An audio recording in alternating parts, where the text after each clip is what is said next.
Salut Kiki, comment ça va? Normalement on est samedi matin 8h, épisode je crois 7 de Débutant RC. Et nous allons parler aujourd'hui de la pièce qui est au bout entre les triangles de suspension ou au milieu du pont, d'accord? Ces moyens de fixation. Sur cette pièce aussi, on va causer de la fixation des triangles de suspension dont on a parlé de l'autre jour, parce qu'il y a des variantes, d'accord? Selon les véhicules, selon les marques, il y a plusieurs façons. On va commencer par la façon la plus conventionnelle. Et on va prendre pour ça le Kakapit Kawan. Il y a des façons, enfin, il y a des choses différentes en un huitième, en un dixième, en un douzième, etc., etc. Tu peux avoir donc une cellule de diff ici, qui est vissée en général sur le dessous du châssis, qui se sépare en deux de ce sens. Ce qui te permet d'accéder au différentiel. Il y a des façons plus ou moins rapides, d'accord? Des cellules qui se divisent par le haut, donc tu as un accès rapide. Il y en a qui ne se divisent pas pour le haut, il faut démonter un peu plus. Généralement, c'est 4 vis, c'est pas la mort, pour atteindre le diff. En indice, souvent utilisé, c'est l'inverse. C'est une cellule qui est séparée en deux comme ça, elle est vissée ensemble de cette façon. Donc tu desserres par en haut et tu atteins par là. Oui, ça se trouve aussi sur les Arma 3S et 4S. Les engins donc un peu plus gros, ils ont aussi choisi de diviser ça en deux. Sur le REVO 2, qui est un engin encore plus gros, c'est aussi divisé en deux, mais tout simplement par le bas. Et les engins, tu accèdes par le haut, les engins, tu accèdes par le bas. Sur le Yikong, là-bas, par exemple, TB7, c'est par le haut aussi. Le UDR, c'est par le bas. Il y a vraiment différents exemples. Il y a aussi, en plus de ce bulkhead qui est... C'est le système le plus générique que tu trouves. Donc une cellule vissée au châssis qui se sépare en deux, soit de ce sens, soit de ce sens. Il y a encore ceux qui se séparent en deux de la droite à la gauche. Ok, l'OSI R8 par exemple, dans les grosses échelles. Dans les engins plus petits, tu trouves ça dans beaucoup de monster trucks de l'époque. J'en ai pas là, c'est le Sen GSTE par exemple. C'est un des premiers qui avait ce système. On va prendre une fois de plus le KPM pour vous montrer ça parce que là, on y voit vraiment bien. Traxxas Emax avait ce système aussi. Tu as donc deux demi-bulkheads droite et gauche qui coincent le carter de diff au milieu. Ok. Sur un pont, c'est beaucoup plus simple. Le diff est tout simplement prisonnier au milieu du pont. Tu as des ponts qui se divisent en deux dans la largeur. Donc pour atteindre le diff, il faut enlever une des roues, un des arbres de roues, séparés en deux, et tu tires dessus et tu as ton diff, d'accord? Sur certains autres, tu as un couvercle de diff là derrière, tu peux y accéder par là, mais tu ne peux pas sortir le diff comme ça. Sur cela, tu es obligé d'enlever les deux roues et les deux arbres de roues pour y arriver. Je te dis arbre de roue c'est la pièce qui va généralement jusque dans le différentiel. Il y a des engins où tu auras une noix de différentiel, donc ce seront des cardans, tout simplement. Là, tu as une pièce qui va tout droit, qui sort tout droit du diff, qui va tout droit jusqu'à la roue. Alors que dans certains engins, comme le Super Rocret, Super Bajaret, tu as une noix au bout du diff, tu as une noix au côté roue, et tu as un os à chien entre, ce qui te permet d'avoir un petit angle de réglage dont on parlait l'autre jour dans le pont. Souvenez-vous, pour ceux qui débarquent ici dans l'aventure de coin du débutant, enfin pas coin du débutant, mais débutant RC, si tu tombes dans l'épisode 6, tu auras compris par toi-même qu'il faut que tu ailles sur l'épisode 1, tu remontes toute la série pour tout comprendre, parce que les choses vont commencer sévèrement à s'enchevêtrer. On a parlé de la roue, de la fixation de roue, du moyeu, des triangles de suspension. Là, on est donc ce qu'on appelle communément en anglais le bulkhead. Même en français, c'est un terme beaucoup repris, bulkhead. C'est tout simplement la cellule de diff qui emprisonne le diff. Toutes ces façons dont elle est montée, la façon de les atteindre sont différentes. Ce système-là est un des plus longs à démonter parce que tu dois démonter généralement le train du véhicule pour séparer le train en deux. Sur le Revo 1 et par exemple le Traxxas Summit, c'est aussi complexe parce que tu dois le séparer du châssis et ensuite tu peux démonter en deux. C'est complexe par le nombre de vis, c'est pas complexe par la façon de faire, c'est relativement simple, c'est juste plus long, on va dire. Donc pas complexe, c'est juste que c'est plus long. Alors ça va être complexe pour certains parce qu'il y a beaucoup de vis, donc ils vont s'y perdre avec les vis. Petit rappel aussi là-dessus, quand tu démontes quelque chose, tu prends un carton, tu fais le dessin de ce que tu démontes et tu plantes les vis là où elles étaient. Tu choisis une vis en haut, en bas, à droite, à gauche, à une extrémité, et ensuite tu te décides de tourner dans le sens des aiguilles d'une montre ou dans le sens contraire des aiguilles d'une montre pour ton démontage, et tu fais la même chose systématiquement tout le temps. Tu prends une méthode, tu ne changes plus, comme ça tu ne te mélanges pas les pinceaux. Aussi simple que ça. Tu sépares les morceaux du véhicule quand tu le démontes entièrement, tu sépares les vis par morceaux que tu as démontés, tu te fais des petits tas comme ça, des petits paquets comme ça, tu ne te perds pas, et même si tu t'y perds, tu t'es perdu sur un petit bout, pas sur la totalité du véhicule, d'accord? Avec ces bulkheads, il n'y a pas que les diffs qui sont fixés, tu as les bras de suspension. Dans certains cas, les bras de suspension ont les fixations à l'intérieur du bulkhead, donc quand tu casses quelque chose au niveau du bras de suspension, tu peux aussi endommager directement le bulkhead, donc remplacer une pièce plus grosse sur le véhicule. C'est pour ça que sur plein de véhicules, je ne suis pas fan du tout d'avoir des bras de suspension en alu, parce qu'on va, avec beaucoup plus de chances, abîmer une pièce maîtresse du véhicule qui est plus complexe et plus cher à changer qu'un simple bras. Donc j'aime bien avoir un bras souple, qui fait fusible ici. Tu as des véhicules où tes fixations de cale de train, c'est le plus répandu quand même, sont vissées à la cellule et au châssis, ou vissées que au châssis, ou vissées que à la cellule. Le meilleur, c'est vraiment les deux. Coralie l'a appris à ses dépens. Quand c'est fixé que à la cellule, ça peut se déchirer plus vite, donc tu peux abîmer plus vite la cellule. Quand c'est fixé que au châssis, ça peut aussi se déchirer plus vite. Donc c'est vrai que les deux vis dessous pour tenir la cale au châssis, deux vis pour fixer la cale sur le bulkhead, font un ensemble beaucoup plus résistant pour ça. Il y a des engins comme les Arma 4S par exemple, les 3S, où c'est le bulkhead. L'axe est glissé dans le bulkhead, donc en 4 casses là-bas, t'es bon pour changer le bulkhead. Sur Arma, j'insiste parce que il y a un truc plus prononcé, c'est que le bulkhead fait partie du châssis. Le demi-bulkhead inférieur est intégré au châssis, donc quand tu casses quoi que ce soit à ton demi-bulkhead, t'es bon pour un châssis entier. C'est pour ça que je préfère les châssis, quand c'est en plastique, séparés en 3, quand c'est des châssis comme ça, alu, que ce soit des plaques séparées, une plaque plate par-dessous, comme par exemple sur, où est-ce qu'il est passé maintenant, le K-Capit, tu vas pouvoir changer séparément tes éléments. Les casses de bulkhead ne sont pas très courantes sur les véhicules qui ont des cales séparément, sauf en cas vraiment de gros crash ou de gros choc. Ce qui se passe à ce moment-là en général, quand c'est un châssis plat, pour vraiment un choc qui va t'abîmer la cellule ou l'arracher de la cellule, ça c'est un problème par exemple typique des Arma V1, V2, V3, c'était déjà moins le cas. C'était le problème des Coralie jusqu'au Kagama. Parce que Kagama, justement, le fait de fixer les cales uniquement au bulkhead faisait que tous les efforts là-dedans tiraient sur la cellule de diff et l'arrachaient du châssis parce que les plastiques étaient trop faibles ou sont toujours trop faibles. Mais maintenant, avec les vis en plus dans les cales de train, ça limite les dégâts à ce moment. La casse la plus courante du bulkhead, c'est le coup dans la tourelle qui va l'arracher du haut du bulkhead, tout simplement. Ce qui n'est pas fréquent du tout sur ce genre de système. La plupart de ces véhicules ont des bulkheads en alu, même si Traxxas et SN avaient du plastique. Donc quand tu vas taper la tourelle, tu vas l'arracher, tu vas casser la tourelle ou l'arracher juste du bulkhead, il te faut juste les deux fixations de la cellule de diff et c'est réglé, même si c'est plus long à changer que ça. Les cales de train arrachées, ça arrive sur les retournements, sur les chocs aussi de ce sens. Tu vas arracher ta cale de train du bulkhead, puisqu'il y a deux vis généralement M3 à l'intérieur, même quand c'est du M4, tu vas arracher la pièce du bulkhead. Donc là, tu as les filetages, même si ton bulkhead est toujours fixé au véhicule, tu vas l'arracher de là, et c'est Mimi Serrara, c'est la même merde, d'accord? Il y a encore un autre système, on a parlé avant des Arma qui avaient un demi-bulkhead intégré au châssis, et le demi-bulkhead au-dessus vissé par au-dessus, enfin c'est fixé par en dessous, mais c'est juste en sandwich.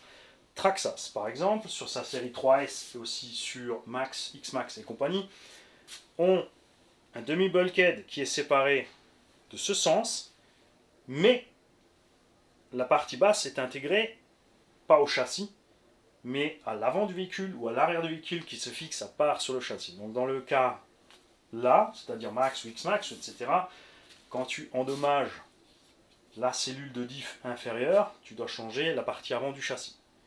L'avantage, chez eux, c'est une pièce pas très chère. Inconvénient sur les châssis alu, quand tu vas aller taper pour arracher ta cellule, souvent ton châssis il est plié. Alors tu vas pouvoir, si c'est pas trop méchant, le replier, le redresser. N'utilise pas le marteau. Quand tu frappes sur l'alu, tu le mates. C'est-à-dire que tu tapes l'alu, il s'éclate, il s'étire en fait. Tu crées un étirement de la matière, plus déjà ta pliure qui a créé des micro-fissures. Au moment où tu reviens, tu perds de la stabilité. Donc il faut le faire par torsion. D'accord. Il faut que tu ailles dans un étau quelque part ou à plat sur un truc, tu presses dessus. Il faut presser. Presser ou tordre, mais ne pas taper dessus. Ça marche aussi, mais tu verras que la réparation provisoire dure moins longtemps quand elle est faite au marteau, dans ce cas-là, que par torsion du truc. Pour ce qui est des bulkheads plastiques, tu vas pouvoir utiliser les cols plastiques pour faire des réparations d'urgence. Dans certains cas, quand c'est des parties pas très portantes, faut dire que j'ai déjà fait des réparations comme ça qui sont restées à la vie du véhicule en fait. On l'a cassé une fois, l'a déchiré une fois qu'on a fait la réparation, plus de problème. Un véhicule qui avait énormément de problèmes par exemple avec le coup des tourelles, c'est Obitech. BXR S1, TB8 SL et le pire de tous, le BXR MT. Les tourelles très exposées et la moindre pression sur le haut de la tourelle, parce qu'il n'y avait pas de pare-choc, pas de protection, pas d'arceau entre les deux tourelles, déchiraient donc systématiquement la cellule de train. Ils ont renforcé les cellules, ils ont modifié le truc, ça va mieux, mais franchement le BXR MT était une catastrophe. C'était vraiment le véhicule mauvais exemple, plein de niveaux pour ça, entre les trains d'angle variable, on en a déjà parlé dans les premières vidéos, les casses, porte-fusée, chape, triangle, maintenant au niveau des bulkheads, des trucs arrachés, c'est pas le seul. Il y avait des véhicules catastrophiques comme le Traxxas E-Max. Traxxas E-Max, c'était le véhicule, t'avais envie de les tuer. Honnêtement, une catastrophe. Timasso Rival, Thunder Tiger EMTA, c'était le même véhicule, hein, son essence soit en thermique, son essence soit en électro. Et le E-Max, c'est vraiment pour moi les deux pires MT du marché à cette époque-là, parce qu'ils n'étaient pas donnés et en plus ils n'étaient pas solides du tout. C'est sûr que ces engins-là, comme le KPM, ne sont pas donnés non plus, mais on a quand même un petit peu autre chose au niveau du matos. Hein. Donc petit récapitulatif, tu as les versions vissées devant-derrière, tu as les vissées dessus-dessous. Ceux qui se démontent en dessus-dessous par le dessus, ceux qui se démontent par le dessous. Pour ceux qui sont vissés comme ça, tu as ceux qui se démontent entièrement et ceux qui ont un accès rapide, c'est-à-dire qu'il y a juste une partie du carter, comme chez Arma, comme sur beaucoup de véhicules de compétition, qui se démonte en travers, comme ça, chez Coralie aussi, et tu atteins ce truc. Et ensuite, il y a un mélange un peu de tous ces systèmes dans les véhicules de compétition spécifiquement piste.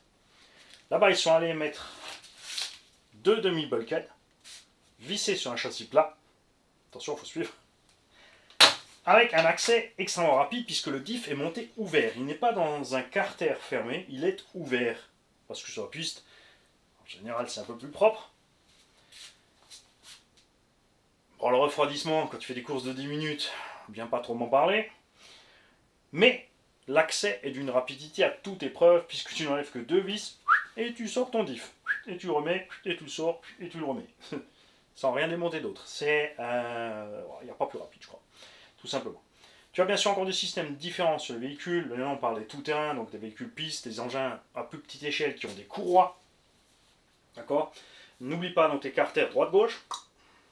Alors, ça peut être des demi-bulkheads droite-gauche fixés sur le véhicule sur lequel se fixent les triangles, ou comme ici, des demi-bulkheads sur lesquels sont fixés les triangles qui emprisonnent la cellule de diff. Tous ceux qui ont en tête maintenant un véhicule spécifique qui avait autre chose, ou quelque chose que j'ai oublié, c'est le moment de parler. Donc les ponts, on en a parlé, qui se séparent en deux, qui ont un carter pour pouvoir sortir le truc. On n'a pas parlé de la casse sur les ponts. La casse sur les ponts, bah, c'est les bras de pont qui pètent. Tu casses carrément le bras de pont. Tu peux casser bien sûr aussi les portes-fusées quand on a vissé sur le pont. Quand c'est pas une seule pièce d'un bout à l'autre. Sur les chocs, si tu tapes bien sûr vraiment méchamment sur le carter de pont, tu peux péter un carter de pont. Ça ne m'est pas encore arrivé. Pas réussi. Il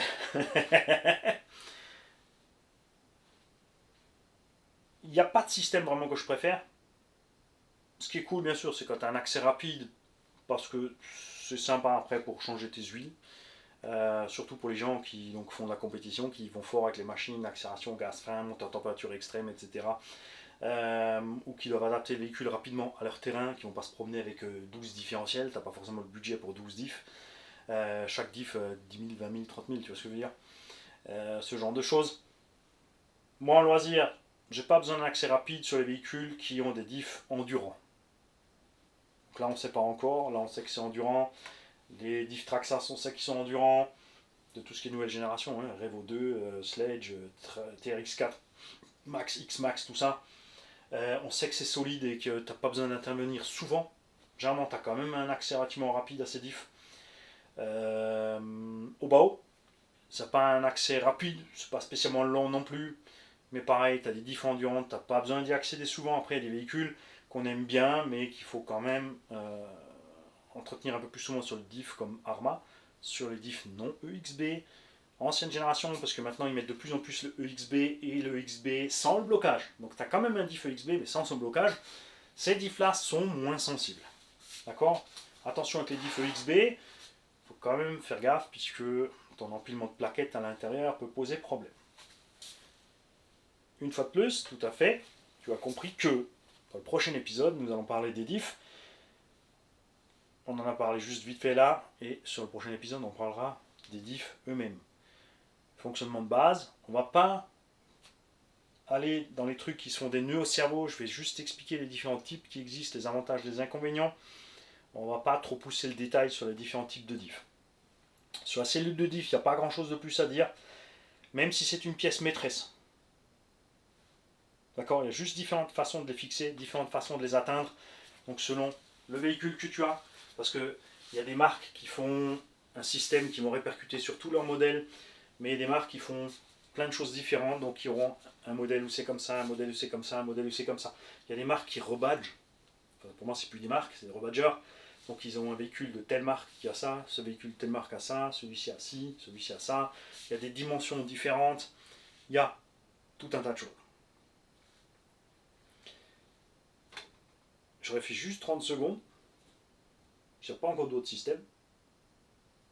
Non, on est bon. Évidemment, quand tu as un 2 roues motrices, il n'y a pas de diff devant, tu n'as pas de cellule de diff avant. D'accord.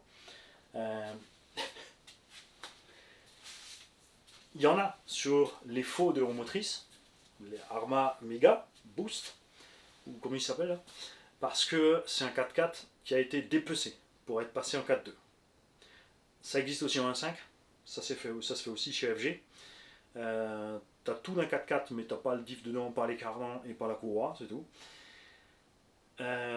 Oui, l'avantage c'est que tu peux transformer. L'inconvénient c'est que tu n'auras jamais l'efficacité d'un vrai 2 roues motrices avec un train avant spécifique aux 2 roues motrices. D'accord. Et je crois qu'on a fait le tour. C'était tellement sensationnel.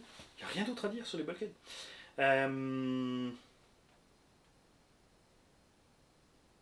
Non. On va peut-être rajouter encore un truc. Donc sur les cellules de diff, on en a parlé, ça casse.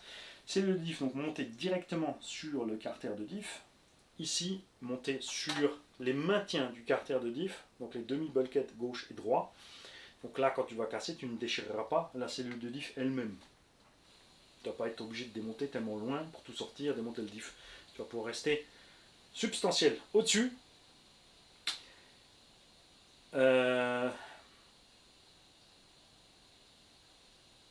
Sur certains véhicules, les carters de diff avant et arrière sont symétriques. Notamment, c'est le cas sur les véhicules qui ont des bulkheads latéraux gauche-droit qui maintiennent le carter de diff ici, parce que là, c'est la pièce ici qui est modifiée pour changer l'angle de ton diff, si besoin est. Chez Sen, c'est le cas, faites gaffe avec le sens. Sur ce type de véhicule, on a un carter arrière différent de l'avant parce que sur les 4x4, on a ce qu'on appelle un kick-up. C'est-à-dire que le train avant est plus incliné. Sur les 4x2, c'est encore pire. Mais du coup, on a une position différente parce que sinon, ta transmission, il y a quelque chose qui coincerait. D'accord. Il y a des véhicules qui ont ça, mais qui ont quand même le même carter avant-arrière. D'accord. Mais c'est spécifique à chaque marque et à ton type de modèle. Là aussi, tout comme le coup des triangles, mais évidemment, si tu as des pièces symétriques, c'est moins cher que de tout changer. Quand on parlait l'autre jour des bras, le véhicule, par exemple, je vous ai parlé de la pire situation, c'est d'avoir un véhicule qui a un bras avant gauche, un bras avant droit, un arrière gauche, un arrière droit. Donc chaque bras est unique sur le véhicule et de ne pouvoir acheter chaque fois que la paire. Et ben c'est les armoires 3 et 4S. Donc ça te revient cher à réparer si tu casses 2 fois l'avant gauche. Il y a des véhicules à l'extrême qu'on avait oublié, le Timasso, où tu dois acheter les 4 triangles à la fois. C'est un peu chiant. D'accord? Avec les bulkheads, c'est moins le cas, puisque 1, t'en casses moins souvent, normalement, et 2, t'en as que 2. Bien sûr, sur les crawlers, ça peut être un 6-6, un 8-8, un pont, 2 ponts, 3 ponts. Les 2 ponts arrière sont les mêmes. Même enfin, les ponts avant, c'est juste les bouts des ponts qui changent pour la direction. C'est encore un truc spécifique. Sur les véhicules pure compétition, pistes de motrices, les pancars, c'est encore plus simple parce qu'il n'y a rien. Tu as le moteur qui est fixé sur le train arrière qui entraîne les roues. Basta! D'accord? Il y a un différentiel au niveau d'une des 2 roues en général ou au niveau de la couronne elle-même. Enfin, c'est des trucs super simples, mais ça, c'est vraiment spécifique. Donc, j'attends de ceux qui sont dans des domaines spécifiques, qui maîtrisent ces domaines spécifiques, nous en parlent, d'accord? Là, on est générique. Je voulais juste expliquer ce que c'est le bulkhead, carter de diff, maintien de diff. Comme toujours, plusieurs noms disponibles. Tous ceux qui ont entendu d'autres noms, qui ont d'autres termes, vous les balancez dans les commentaires, d'accord? On a besoin de vous. Avant de faire l'épisode sur les diffs, nous parlerons des transmissions aux roues. D'accord? Donc arbre de roue, cardan, os de chien, CVT, tralali, tralalou. Ensuite, on en reviendra au diff. Et vous allez voir que, comme dit, tout ça, ça se mélange tout doucement. Et ensuite, on atteindra, en fait, puisqu'on ne va pas séparer le train avant du train arrière. En général, quand on parle d'un train, on peut parler de 2 trains, à part quelques modifs pour les fixations au niveau des roues. On n'aura plus grand chose puisqu'on parlera juste de la partie centrale du véhicule et tu auras déjà fait le tour de ta RC. Grosso merdo. C'est juste que tu te fasses une idée de tout ce qui est possible d'avoir. Il y a des gens qui sont habitués à avoir un tel système de montage, quand ils seront face à un autre système, c'est n'importe quoi, c'est indémontable, c'est super compliqué, il y a trop de vis. Il y a ceux qui ont l'autre système. Quand tu vas voir le système des autres, ils vont dire, ils vont pas comprendre non plus. Ils vont dire, ouais, tu me dis c'est ça, mais je vois pas où sortir mon diff là. Et t'as ceux qui ont tout, qui ont aucun problème avec rien. Tout simplement.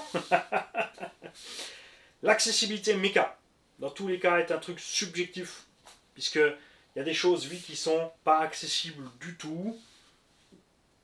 Quand on dit pas accessible, ça veut dire que il faut plus de temps pour y arriver. C'est sûr que le gars qui est habitué à enlever 4 vis pour sortir son diff, quand tu vas lui présenter une caisse où il faut enlever 8 ou 10 vis, il va trouver ça long et chiant. Après, nous, en loisir, on ne peut pas tout avoir, puisqu'on se retrouve avec des pare-chocs, des skid plates, donc des éléments en plus pour protéger face aux âneries qu'on peut faire avec le véhicule, qui provoquent forcément des fixations supplémentaires et amoindrissent l'accès mécanique. Moi, je vais classer les accès mécaniques compliqués sur les véhicules qui sont une transformation d'un autre véhicule. Donc, un véhicule qui a été conçu à la base, il est généralement facile d'accès. Cette plateforme-là, qu'on retrouve sur les 1 dixième un peu plus gros, donc SCDB et les 1.8, que ce soit buggy, après truggy, c'est juste la même chose en plus grand. Hein, il y a cette plateforme-là est évidemment la plus simple d'entretien. Généralement, tu as 4 vis au milieu pour sortir le diff central, tu as 4 vis pour enlever chaque diff devant, après il faut peut-être encore enlever un amorto ou un truc. C'est clair que là c'est facile. Comparé à ça, où il va falloir enlever le train, il va falloir séparer le demi-train pour accéder au diff. Mais je me suis perdu dans l'histoire. Oui, je classais les véhicules. Donc, les véhicules généralement qui ont un problème d'accès mécanique sont ceux qui sont modifiés. Par exemple, le Coralie Skater. Le Coralie Skater n'est rien d'autre que le buggy Coralie Typhon, Python, Radix, avec des modifications pour en faire un truc qui ressemble à un petit monster truck. Donc, on a des parties latérales en plus, des pare-chocs en plus, et toutes ces choses en plus, des skid plates en plus, qui ont été ajoutées sur la structure de base, masquent l'accès à la structure de base. D'accord ? C'est pour ça qu'il y a des gens aussi qui vont dire, tiens, ce véhicule est beaucoup plus accessible mécaniquement que celui-là, parce que le 1, c'est un buggy qui a été transformé en Monster, par exemple, face à un Monster qui a été fabriqué en Monster, le Traxxas X-Max. Quand vous regardez un X-Max, pour ceux qui sont habitués à la mécanique conventionnelle comme ça, qu'est-ce que c'est que ce beans? Comment on démonte? Pourtant, on est en 2 minutes sur un diff avant ou arrière. Le diff central, il faut 10 minutes, ça pour eux c'est long. D'un autre côté, ton diff central, tu roules 3 ans avant de le toucher, hors catapultage dans un poteau en béton armé. Donc, j'aimerais savoir pour vous, quels sont les véhicules que vous avez eu dans les mains que vous trouviez difficiles d'accès, par exemple. Lesquels sont ceux que vous préférez justement pour l'accès méca, hein, que ce soit un modèle spécifique d'une marque ou une marque globalement. C'est plus simple sur les véhicules de compète parce qu'ils font toujours la même base. Buggy, Truggy, à la limite GT, peut-être SC. Donc les différences sont simples.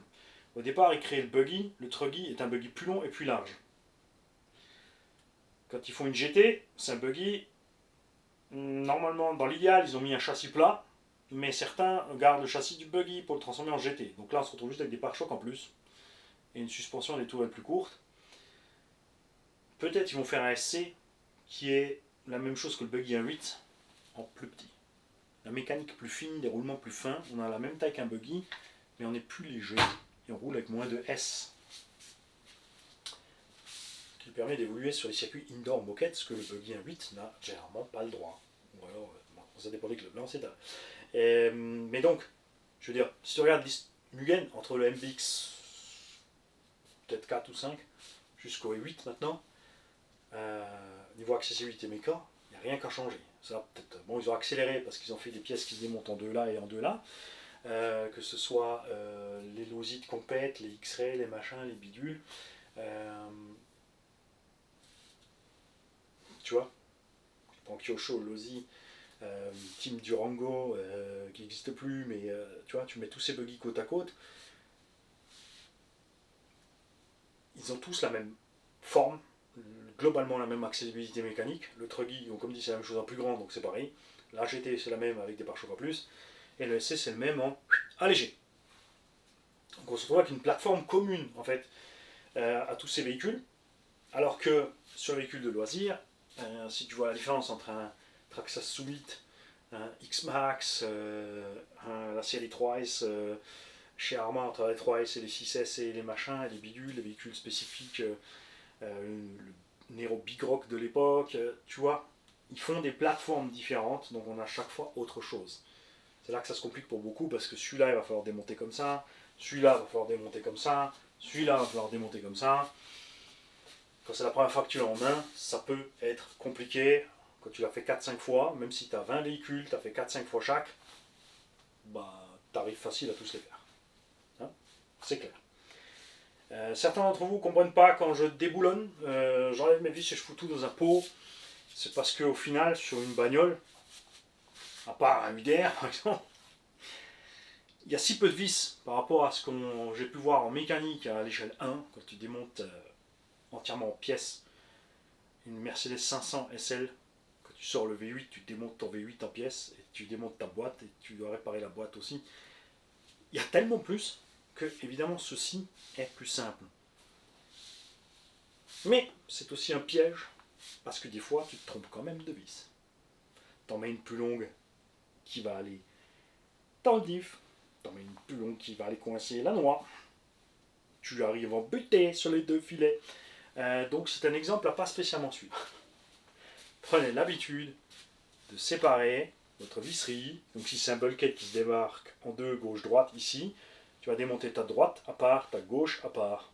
Ensuite sortir ton morceau et travailler sur ton morceau que tu dois refaire ou changer l'huile pour le remettre dans le même ordre. Quand c'est un comme ça, tu vas séparer les vis du bas, des vis du haut, des vis de l'avant, et ainsi de suite. Donc trouve-toi une méthode, même si c'est la tienne, hein, si tu as une méthode unique parce que tu veux travailler en étoile à 12 branches, dans le sens trigono-anti-trigo, c'est-à-dire que tu en fais 3 vis d'un sens et 3 vis de l'autre, ça te regarde. L'essentiel, c'est que tu t'en sortes. Tu peux faire n'importe comment.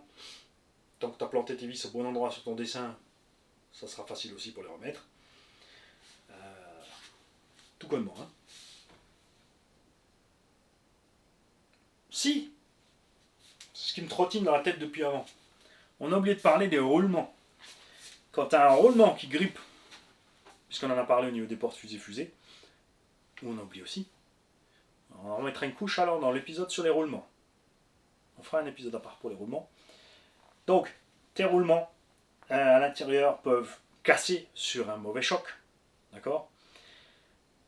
Ce qui va avoir pour incidence que les pièces vont se promener dans ton bulkhead, donc tu peux détruire le bulkhead et même endommager le diff. Tu peux les gripper, ce qui fait qu'ils vont tourner dedans, ils vont tout faire fondre, ça va forcer, tu vas peut-être même cramer ton électronique. Au joie, n'est-ce pas ? Au prix de l'électronique, ça te fait plaisir. Donc, ne négligez pas l'entretien des roulements au niveau de ces bulkheads. D'accord ? Régulièrement, tu penses à checker que tout va facile. D'accord ? Pour être sûr, tu enlèves une vis là, tu sépares ta roue, tu fais tourner ta roue sur ton moyeu, les roulements de moyeu vont bien, et tu fais tourner ton diff à la main, les roulements de diff vont bien. Si tu sens que ça gratouille, tu interviens, si tu sens que ça coince, tu interviens.